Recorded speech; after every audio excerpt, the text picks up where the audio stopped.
আজকে আমরা যার সাথে আছি উনি একজন founder, president and director of multiple companies like Bangladesh Brand Forum, Bangladesh Creative Forum এবং President and Editor of Women in Leadership. And above all, she is a visual artist, a visual performer. She is none other than very talented, very beautiful and very charismatic Nazia Andaleeb Preema Apu. So Apu, we are very honored to have you here. So আপনি ফার্স্টেই যেহেতু আজকের আয়োজনটা অনেক বেশি special because আপনার একটা বই লঞ্চ হতে যাচ্ছে in the upcoming Dhaka lit fest, যেটা কিনা 2009-এর নভেম্বরে হয়ে থাকে, and it is going to be launched by Cosmos printing and publication বুকসের থ্রুতে. So how excited are you about this book and this interview, special interview? Thank you for having me.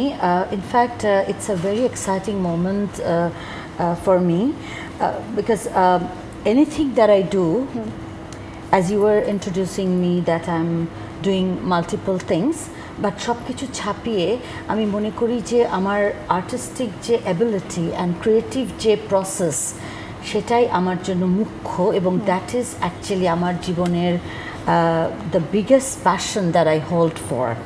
So I'm very thankful to Cosmos Books and of course UNB to having me today for this conversation. I think that for an artist, her journey is very important because all through my life I'm practicing art, and for me art is nothing but a process because একজন artist নানা পরীক্ষা নিরীক্ষার মাধ্যমে সেই জায়গাটায় tap করার চেষ্টা করে যেই জায়গাটা পৃথিবীতে এখনো অদৃশ্য. So we deal with a vision that actually give us that goal that we thrive all our life. So this book actually gonna be launched by Cosmos Publication at Dhaka Lit Fest, as you said, and I'm super excited now. So through the conversation we will dig into what is all about. So the book has a very special name, that is Preema Donna. আপনার নামের সাথে বইটার মিল রয়েছে, and Prima donor একটা special meaning আছে. এটা হচ্ছে the chief singer of an opera, protagonist and leading lady, or you can say and boss lady, which you are indeed. So etar ekta history to thakar kotha, like how this name came to your mind about this book Preema Donna. So how all this happened? It's very interesting. Prima, the way actually it's a Percy word. Yes. And it's also very popular word like primavera, prima donna, Italian, যেটা as you mentioned. But আমার মায়ের একটা বান্ধবী, আমি যখন জন্ম নেই তখন আমার মা তাকে জিজ্ঞেস করেছিল আমার প্রথম মেয়ে হয়েছে, তাকে আমি কি নাম রাখতে পারি. প্রিমার আরেকটা ভার্সন মিনিং কিন্তু ফার্স্ট বর্ন. So আমার মা রেখেছিল as a first child of my mom and dad, but then later on one of the Italian curated my exhibition. He was an ambassador of Italian embassy to Dhaka. His name was Giorgio Guglielmino, was a very good friend of mine. He curated my show back in 2013 and he said that your exhibition should be titled Preema Donna. Because I asked him why, he said that because whatever you do, it's kind of like pioneering sort of thing. Yes. I don't really take that credit because I feel life is trying new ventures. So if it is pioneering or not, I don't care. I always try possibilities. I love to try possibilities and new things because to try new things elevate my spirit to go to the next level. So আমি মনে করি মানুষের জীবন এতই মূল্যবান এবং এতই important that তাকে সবসময় নতুন জিনিসের জন্য খোঁজ করতে হবে. So from that notion, আমরা যখন বইটার নামকরণ করছিলাম, I had a talk with Murtaza Bashir, my maestro. I had a talk with Professor Anisuzzaman, যে আমার একটা মেন্টর and guide house. তাদের সবাইকে আমি বলেছি এই বইটার কি নাম হওয়া উচিত. Then we come up that let's put it Preema Donna, কারণ আমি যখন এক্সিবিশনটা করেছিলাম, this name was a super hit name. So it goes with me very well, fits my characteristics. And also another thing, prima donna যে traditional মিনিংটা এখানে একটু খর্ব হয়েছে, বিকজ তার নিচেই লেখা আছে অ্যান ইনফিনিট জার্নি। সো আমার কাছে আমি হলাম অ্যান ইনফিনিট জার্নি। জার্নির কথায় যখন এসেছি আপু, এই বইটাতে আপনার 25 ইয়ার্সের ক্যারিয়ারের art performance as an visual artist আপনি অনেক পারফরমেন্স করেছেন, এবং আপনার পেইন্টিংস অনেক কিছুই আমরা জানি যে এই বইয়ে ইলাবোরেটলি বর্ণনা করা আছে। সো এই ব্যাপারে যদি আপনি কিছু বলতেন, লাইক বইটার ভিতরে কি কি আছে বা কি কি এলিমেন্ট আপনি দেখাতে চেয়েছেন। To be frank, I would rather call this book an indexing of my work of 25 years because আমি মনে করি 25 বছর যেমন কমও নয়, আবার খুব একটা বেশিও নয় একজন শিল্পীর জন্য। হ্যাঁ, সো এই পথটা পরিক্রমণ করতে গিয়ে আমি যে কয়টা মাধ্যমে কাজ করেছি, যে কয়টা মিডিয়া ইউজ করেছি, যে কয়বার আমাকে নতুন পথ দিয়ে ভ্রমণ করিয়েছি, প্রত্যেকটার এক ধরনের ইন্ডেক্সিং করা আছে। আমি ইন্ডেক্সিং এই জন্য বলছি যে এখানে বোদ্ধা রাইটার আমাদের দেশে তারা লিখেছেন, আমি ভেরি প্রিভিলেজ যে তারা সময় দিয়েছেন। তো তাদের এই লেখনীগুলো থেকে আমি নতুন আমাকে আবিষ্কার করব, এবং বইটা আমাকে নতুন পথ দেখাবে আমার নেক্সট জার্নিটাকে ডিটারমাইন করার জন্য। সো এই বইটার মূল্য সেক্ষেত্রে অপরিসীম, because this book will determine my next 25 years. That's great. আর এই বইটা যখন আমরা দেখেছি, এই বইটায় আপনি 5টা চ্যাপ্টারের কথা বর্ণনা করেছেন। দেয়ার আর 5 চ্যাপ্টার্স, অ্যান্ড এই চ্যাপ্টার্সগুলোর নামও অনেক interesting, like conflict, courage, wonder, vision, connection. So এগুলা যে একটা নামকরণ চ্যাপ্টারের, এটা কিভাবে এসেছে বা চ্যাপ্টারগুলোর ভিতরে কি কি বর্ণনা করা আছে সেটা যদি আপনি একটু ব্রিফলি বলতেন, তাহলে যারা বইটা কিনতে চায় বা পারচেস করতে চায় তাদের জন্য আরও ক্লিয়ার হইতো ব্যাপারটা। ফার্স্ট অফ অল আমি বইটা ডেডিকেট করেছি to the next generation of young creative minds. আমি আসলে কাজই করি তরুণদের জন্য। আমি মনে করি they are the future and they are my inspiration. Whereas অনেকে বলে আমি তাদের ইন্সপিরেশন, আমি বলি inspiration is vice versa. So if I am not getting the inspiration, I cannot be the inspiration. So this book interestingly chapter করা হয়েছে, এবং আমি মনে করি একটা শিল্পীর জীবনের সত্যতাই পূর্ণতা। সো আমি এক ধরনের নিজেকে কাঠগড়ায় দাঁড় করিয়ে দেখলাম যে আমি আমার জীবনে কোন জিনিসগুলোকে প্রাধান্য দিয়ে আসলে আর্ট চর্চাটা করেছি।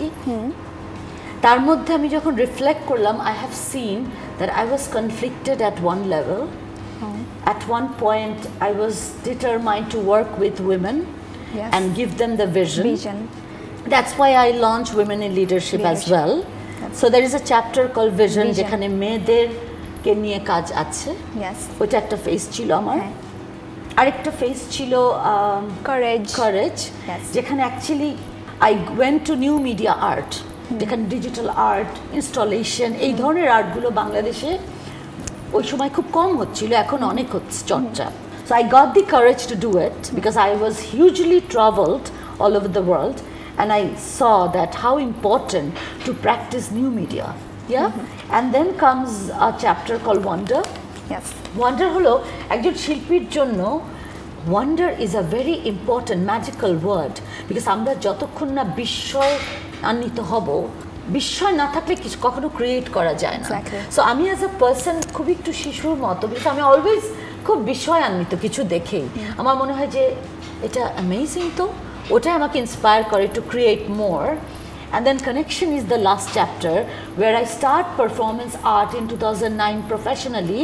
But আমি মনে করি একজন আর্টিস্টের ভিতরে performance is built in. So আমার ভিতরে একটা পুরোপুরি 100% I am a performer as an artist. So ওই পারফরমেন্সটাকে যখন আমি প্র্যাকটিস শুরু করলাম, I noticed that lot of avenue opens up. আমার inner self is talking with me, talking with my art, and my soul is getting alive. So that's called performance, and that is the chapter that I call Connection. So এই বইটার মূল আকর্ষণ হলো এই চ্যাপ্টারগুলোকে realise করা। এবং আমি মনে করি আমি রিডারদের জন্য যেটা বলতে চাই যে কখনো কোনো কিছু শুধু দেখার হয় না, এটাকে অনুধাবনের একটা ব্যাপার আছে। তো আমার বইটার মধ্যে অনুধাবনের অনেক ব্যাপার আছে, যত না ভিজুয়াল। কারণ যা দৃশ্যমান তার ভিতরে একটা ভীষণ গভীর কল্পনা আছে, চিন্তা আছে, ফিলোসফি আছে, যেটাতে মানুষকে ডেফিনেটলি একটা রিয়ালাইজ করার অবস্থা তৈরি করবে, যেখানে মানুষ চিন্তা করার খোরাক দিবে। এবং আর্ট ইজ প্রচণ্ড important to elevate the thinking process. It is the emotional intelligence for the human to investigate. Yes, and আপু আপনার সাথে কথা বলে বোঝা যায় যে আপনি কতটা ডাইভার্সলি চিন্তা ভাবনা করেন, কতটা ইম্পর্টেন্টলি ছোট ছোট ব্যাপারগুলোকে কানেক্ট করে তারপর ডাইভার্সিফাইভাবে বিভিন্ন চ্যাপ্টার্সে বর্ণনা করেছেন। So what do you think যে how important it is in today's world for an artist to be diverse in art, for example in different ways? কীভাবে একটা আর্টিস্ট তার আর্টকে ডাইভার্স করতে পারে? Art itself is a very diverse media. Yes. Whether we know it or don't, it is. Yes. Because একজন artist সমাজকে ধারণ করে, সময়কে ধারণ করে। Yes. তো সময় এবং সমাজকে যে ধারণ করে তাকে ডাইভার্সিফাই হওয়া ছাড়া there is no other way that artist can really explore his or her full potential. So নিজের পোটেনশিয়ালকে এক্সপ্লোর করার জন্যই আর্টিস্টদের ডাইভার্স হওয়া প্রচণ্ড গুরুত্বপূর্ণ। আর্ট চর্চা করবে কিন্তু বিজ্ঞান সম্পর্কে জানবে না, আর্ট চর্চা করবে কিন্তু সাহিত্য সম্পর্কে জানবে না, আর্ট চর্চা করবে সমাজে কি হচ্ছে তা জানবে না, পলিটিক্যালি সচেতন থাকবে না, মেয়েদের এম্পাওয়ারমেন্ট নিয়ে চিন্তা করবে না, তরুণদের বিকাশ নিয়ে ভাববে না, এই আর্টিস্ট হতে পারে না সে।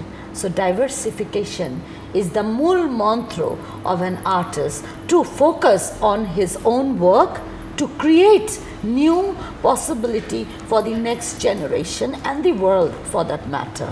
How do you think যে এখনকার আর্টিস্টদের আরও বেশি they should come out of their shell and they should promote their self digitally, or আরও বেশি নিজেদেরকে প্রমোট করা উচিত বিভিন্ন ডিজিটাল প্ল্যাটফর্মস থেকে, and how important it is for any artist to promote their self? Okay, the first of all, artists do their artwork. To promote themselves is not their job. Yes. But in Bangladesh, what we see that since we are not really aligned with the contemporary education system and knowledge base, we don't understand the power of being global. So Jodi, if artists want to be global, so the society have to be aligned with all the platforms, like marketeers should understand art, business industry should understand art, Yes. corporate Corporate. need to understand art, everybody need to be enthusiastic about art, because art is a soft power that gives a country the dimension of culture. Alright. So আর্টিস্টের সব দায়িত্ব হবে না, হ্যাঁ আর্টিস্টের একটা দায়িত্ব আছে যে সে এগুলো নিয়ে কথা বলবে, সেগুলো নিয়ে ভয়েস রেইজ করবে, সে বলবে যে সে এগুলো পেতে চায় এবং সে ইন্টেলেকচুয়ালি সে অ্যালাইন থাকবে টু আন্ডারস্ট্যান্ড যে সে কী থেকে বঞ্চিত হচ্ছে। হ্যাঁ, সো তখন ওই দেশে একটা চাপ সৃষ্টি হবে। বিভিন্ন মিডিয়া হাউস লাইক ইউএনবির মতো এজেন্সি, কসমস বুকসের মতো, যে কসমস বুকসকে আমি প্রচণ্ড ক্রেডিট দিব যে they took the initiative to launch artist book. It's a huge initiative for Bangladesh. এরকম একটা বই বের করা, it's not a matter of joke. So they are doing amazing work. এরকম আরো অনেক অর্গানাইজেশনকে অ্যালাইন হতে হবে to promote artists. And artists there align হতে হবে to understand this smart platform. What are the smart platform for artists? They need to tap into that platform. The art world in global area is not traditional the way we think. Yes. They use massively digital media. They use massively everything. So they use massively virtual platforms. So এগুলো আমাদের দেশে কোথায়? So we really need to tap into the whole spectrum of the modern technology, and we must know the use of it. Yes. And এখন আবার আসি আপনার বইয়ের ব্যাপারে আপু। এই যে এই বইটা আপনি উৎসর্গ করেছেন, বলেছেন যে এখনকার জেনারেশন বা টার্গেট কাদেরকে করতে চাচ্ছেন, বাট এই বইটার থ্রুতে আপনার এক্সপেকটেশনটা কি, যে নর্মাল অডিয়েন্সের পক্ষ থেকে কি টাইপের মেসেজ আপনি দিতে চাচ্ছেন বা কি টাইপের রেসপন্স আপনি এক্সপেক্ট করছেন সে ব্যাপারে যদি একটু বলতেন। Like this is an inspirational book for all the artist out there, যারা আপনার মতো নিজেকে দেখতে চায় একটা পর্যায়ে, সো তাদের জন্য এই বইটা কি ভূমিকা রাখতে পারে?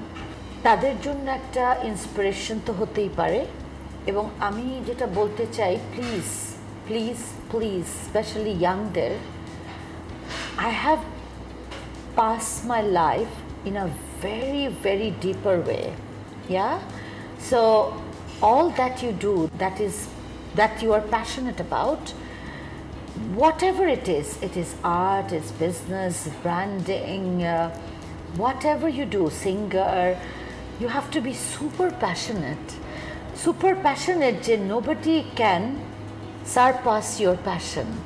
So মানুষকে এই বইয়ের থ্রুতে আমি যেটা বলতে চাই যে be serious about what we do.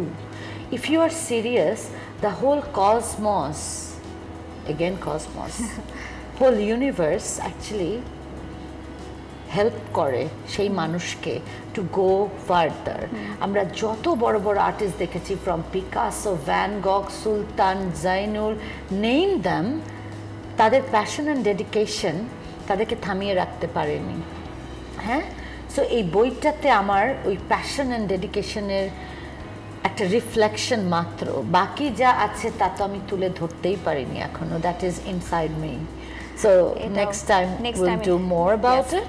Yes, and আপু বইটা লঞ্চ হতে যাচ্ছে 8 তারিখে নভেম্বরের ঢাকা লিড ফেস্টে থ্রু কসমস বুকসের যে স্টলটা হবে ওখান থেকে। So what's your plan in the launching event? যে বইটার লঞ্চিং ইভেন্ট নিয়ে অবভিয়াসলি আপনার কোনো প্ল্যান আছে যে কিভাবে কি করতে চান, সো এই ব্যাপারে যদি কিছু বলতেন। আমি একাধারে থ্রিলড, আমি একাধারে এক্সাইটেড, অ্যান্ড আমি একাধারে একটু nervous because I cannot perceive, I don't know what would happen or what might happen. When we say nervous, we always think nervous is a very bad word. I think it's a very positive word because nervousness make you more strong to feel what's going to happen. So I become more serious about the 8th evening. So আমি ভাবছি ওখানে একটা interesting situation তৈরি করব। আমি বলি যে as a performer I always connect with the space and the people and the time. So তিনটা জিনিস ওখানে মজুদ থাকবে। So I really don't know what I am gonna bring, but I will definitely try to bring something super exciting, super magical, mystic, and I really want to blow people's minds. So people out there, you join us at Cosmos booth on 8th November without miss. Yeah, so এটা একটা surprise থাকবে obviously. So যারা যারা Prima আপুর প্রিমাডোনা বইটা নিয়ে interested এবং কিনতে চান তারা অবশ্যই ঢাকা লিড ফেস্টের কসমস বুথে অবশ্যই আসবেন, এবং 8 তারিখ 8 নভেম্বর প্রিমা আপু নিজে ওখানে থাকবেন, এবং যেটা প্রিমা আপু বললেন যে ওখানে একটা সারপ্রাইজ স্টোরি টেলিং আর সারপ্রাইজ পারফরমেন্স থাকতে পারে যেটা আপনারা কেউ চাইবেন না মিস করতে। সো এটার জন্য আপনারা প্রস্তুত থাকলে প্রিমাডোনা বইটা ওখান থেকে পারচেস করতে পারবেন। এছাড়াও আপনারা ঢাকা লিড ফেস্টের পরে amazon.com থেকে কসমস বুকসের থ্রুতে এবং কসমস বুকসের ওয়েবসাইট পেজ থেকেও প্রিমাডোনা বইটি যখন যাবেন তখন পারচেস করতে পারবেন। So this is actually the book, how it looks like, and I tell you, you would never regret to have this book, and I'm really grateful to Cosmos Books and Publication, and I'm really thankful to Mr. Anatullah Khan, who has been the key instrument to inspire me to compile my 25 years work in one book like this. Thank you very much. So thank you আপু আপনার মূল্যবান সময় থেকে আমাদেরকে একটু সময় দেওয়ার জন্য এবং বই সম্পর্কে আমাদের আরও ইনফরমেটিভ কিছু কথা বলার জন্য। So thank you very much, and ভবিষ্যতে দেখা যাবে যে আরও একটি বই নিয়ে আমরা এরকম একটা ইন্টারভিউ সেশন করতে পারবো। So thanks for coming. Thanks to you to having me, and thanks to Cosmos Books to having me at Litfest and doing this for me. I'm really honored.